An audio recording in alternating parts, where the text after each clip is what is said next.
sur 100 € payés par le consommateur, on touche moins de 10 €. Bah dis donc, qu'est-ce qui se passe?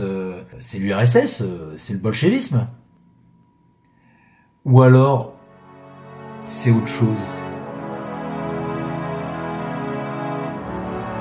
Bien qu'ils aient l'habitude d'en manipuler, en ce début d'année 2024, les agriculteurs français s'attaquent à un nouveau type de fumier. Donc je ne sais pas si vous vous rendez compte quand même, mais depuis 2017, depuis l'avènement de Macron Ier, on a eu un mouvement populaire quasiment chaque année. C'est presque saisonnier.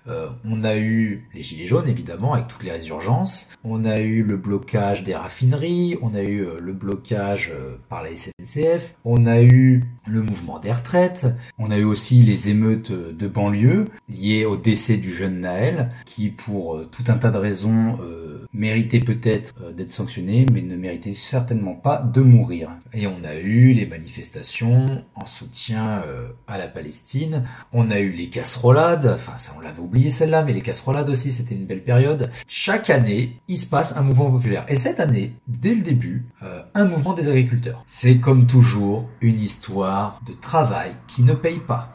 Dans un des extraits qu'on va visionner, vous voyez, bon bah c'est directement dans le titre, sur 100 € payés par le consommateur, on touche moins de 10 €. Bah dis donc, qu'est-ce qui se passe? C'est l'URSS? C'est le bolchevisme? Ou alors, c'est autre chose?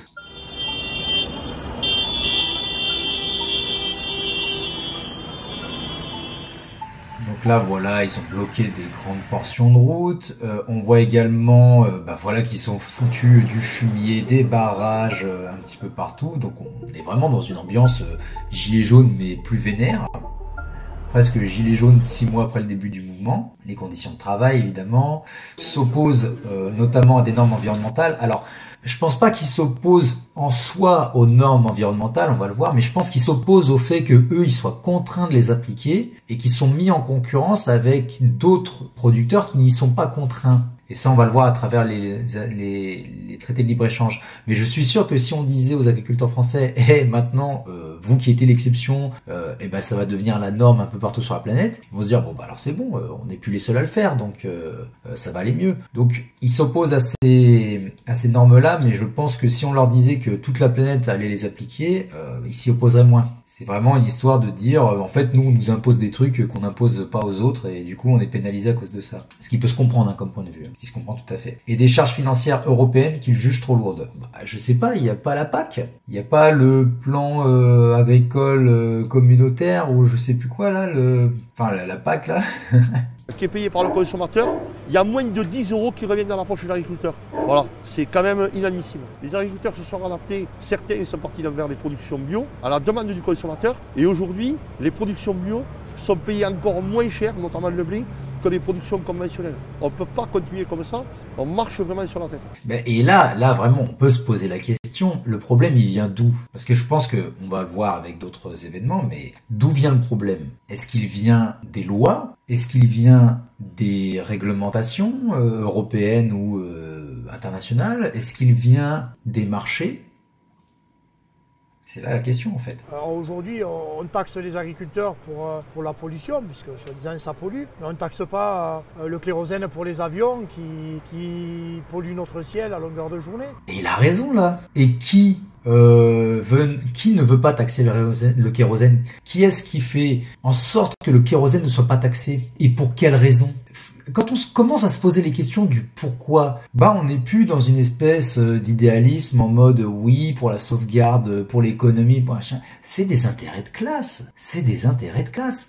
Parce que le lobby de l'aviation est peut-être plus puissant, plus homogène que le lobby de l'agriculture, qui est déjà quand même bien représenté, notamment par la FNSEA. Mais la FNSEA, c'est ça le truc, c'est qu'elle couvre pas tout le monde. Et tous les agriculteurs ne sont pas adhérents à la FNSEA.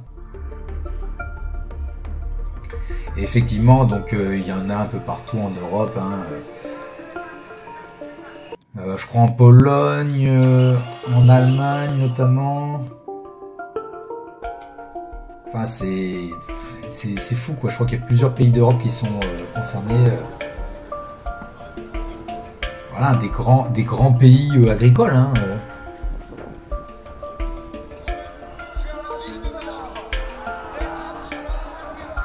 Wir kriegen nur ständig ein eins auf den Deckel. Wir werden ständig verordnet, reglementiert, reguliert und jetzt reicht es. Et voilà, qui est-ce qui n'est pas régulièrement,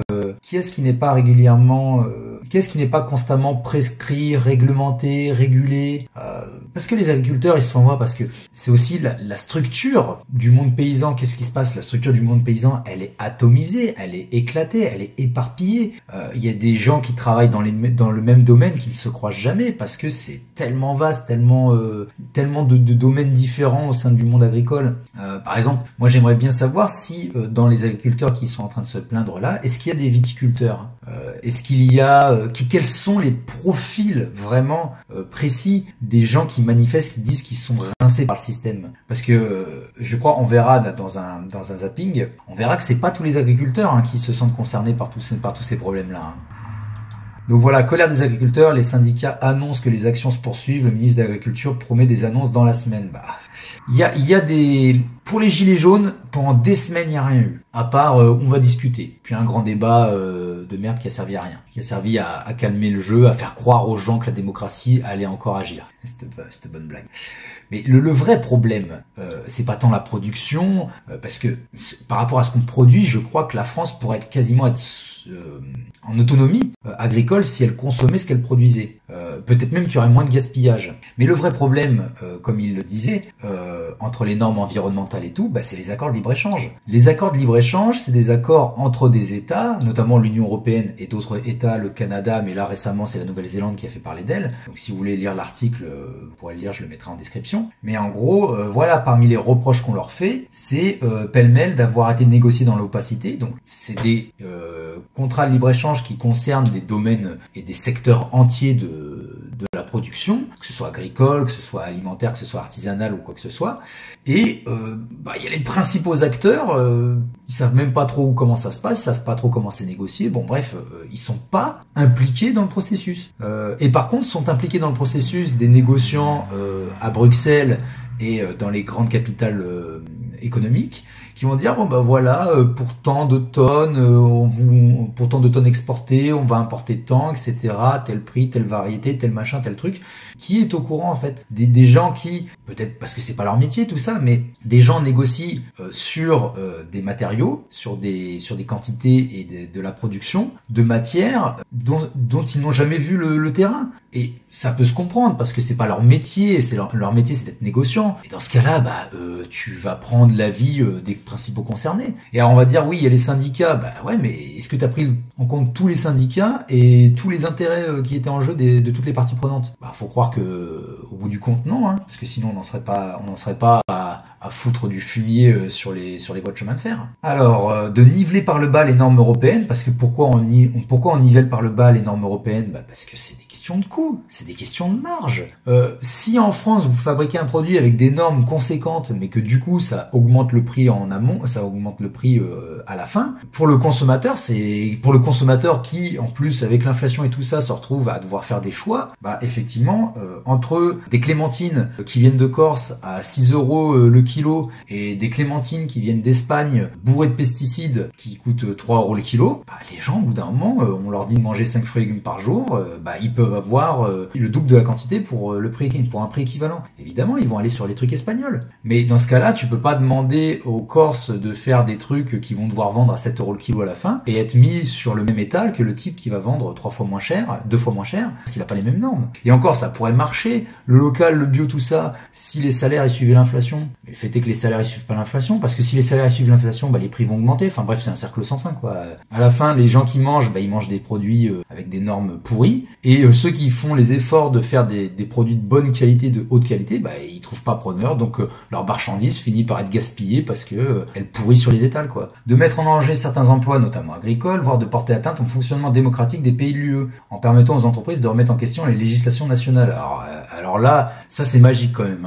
Il y en a qui disent ouais, la France c'est trop de contraintes, c'est trop de règlements, c'est trop de trucs comme ça. Mais quand t'as des entreprises qui peuvent remettre en question les législations nationales, ça va, c'est pas le marché qui domine, quoi. Non, il y a pas de souci. Des accusations dont la Commission européenne européenne, mandatée pour mener les négociations commerciales, se défend, tandis que certains États peuvent bloquer la conclusion de traités signés par l'exécutif européen. La France refuse ainsi de ratifier l'accord avec le Mercosur en l'état, estimant qu'il ne contient pas assez de garanties environnementales. Ouais, je pense qu'il y a d'autres trucs derrière, mais bon, on va utiliser ça comme couverture. Déjà signataire d'une quarantaine d'accords commerciaux sur tous les continents, l'UE a récemment conclu de nouveaux traités de libre-échange avec le Canada, Singapour, le Japon, le Vietnam, le Mexique, la Nouvelle-Zélande. Voilà. Par exemple, la Nouvelle-Zélande qui est à l'autre bout du monde, si vous faites venir n'importe quel fruit qui pourrait être cultivé en France ou en Europe, quelque chose de plus près, mais qui vient de l'autre bout du monde, il peut être bio le truc, hein. Il a traversé la planète. Ça sert à quoi en fait? Ça sert à quoi de faire venir un truc bio qui a poussé à l'autre bout de la planète? Je veux dire, c'est complètement débile. Et c'est ça en fait que je pense quand Jean Covici dit que quand il y aura une raréfaction des ressources, il y aura un resserrement de l'économie, eh bien tu ne pourras plus faire venir des produits qui viennent de l'autre bout du monde. Si le coût des transports est trop important, il faudra presque attendre que l'énergie se raréfie pour pouvoir avoir des décisions qui sont quand même moins débiles que ça, quoi. D'ailleurs, il y avait une interview de Pouyanné, là, le PDG de Total, qui disait que la demande en énergie s'intensifie dans le monde, donc on est en train de subir tous les soucis climatiques qu'il va y avoir, donc c'est-à-dire avec des étés qui s'allongent, des hivers qui sont plus restreints, mais qui pourraient être plus importants sur de plus courtes périodes, et des étés qui s'allongent avec des températures extraordinaires, qui va complètement bouleverser le cycle de production de l'alimentation en général, mais la demande est toujours très forte dans tous les pays. La demande en énergie, notamment fossile, est toujours aussi forte. En fait, à un moment donné, l'extraction des ressources, le productivisme qui a permis de sortir l'humanité au-delà de sa condition misérabiliste pour un grand nombre d'êtres humains sur la planète, c'est ce qui est en train de creuser la tombe des générations suivantes, quoi. Ou alors il va y avoir une adaptation, mais cette adaptation elle va se faire avec beaucoup de difficultés, quoi.